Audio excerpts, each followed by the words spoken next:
সফলতার কোনো শর্টকাট হয় না, হয় অনেক কাঠখড় পুড়িয়ে জীবন যুদ্ধের প্রতিটি অধ্যায়ে নিজেকে প্রমাণ করে করে একটু একটু করে আপনি সফল হবেন, একটু একটু করে আগাবেন। ইটস এ জার্নি, এটা কোনো ডেস্টিনেশন নয়।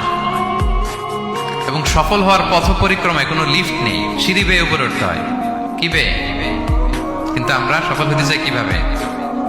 ডাইরেক্ট 100 তলায় তো আমি সফল, উপরে সবার উপরে আমি, এইভাবে চাই সফলতাটা। সবার উপরে উঠে যাব, গোল্ড মেডেল গলায় পরাই দিবে, আমরা সাকসেসফুল না। সফলতার রাস্তায় কোনো লিফট থাকে না। কি দিয়ে উঠতে হয়? সিঁড়ি বেয়ে ঘাম জড়িয়ে উঠতে হয়। দেখেন, শুধু আলোর মুখ দেখার জন্য মায়ের পেটে আমাদের কত সময় লাগছে বলেন তো?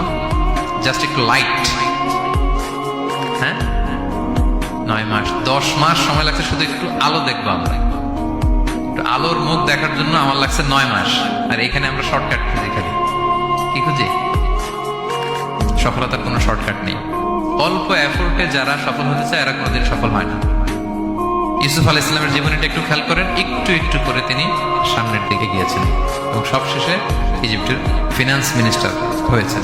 এজন্য ধৈর্য ধারণ করতে হবে, নিজের সর্বোচ্চটুকু উজাড় করে দিয়ে আপনার রোলটা আপনি প্লে করবেন, এরপর আল্লাহ তাআলার উপর ভরসা রাখবেন। কিন্তু অনেক চেষ্টার পরেও যদি কাঙ্ক্ষিত সফলতা না পান, হতাশ হওয়ার কিছু নাই।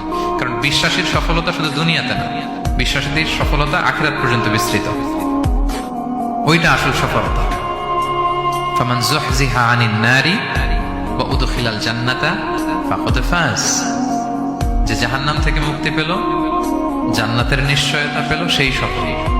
আমরা যেন সেই সফলতার জন্য অপেক্ষা করি, আমরা যেন দুনিয়া আখিরাত উভয় জাহানে সফল হতে পারি। আল্লাহ তাআলা আমাদের সবাইকে কথাগুলো বোঝার ও আমল করার তৌফিক দান করুন। হাযা মা ইনদি ওয়াল ইলমু ইনদাল্লাহ আলাইহি তাওয়াক্কালতু ওয়া ইলাইহি উনীব। ওয়াসসালামু আলাইকুম ওয়া রাহমাতুল্লাহি তাআলা ওয়া বারাকাতুহু।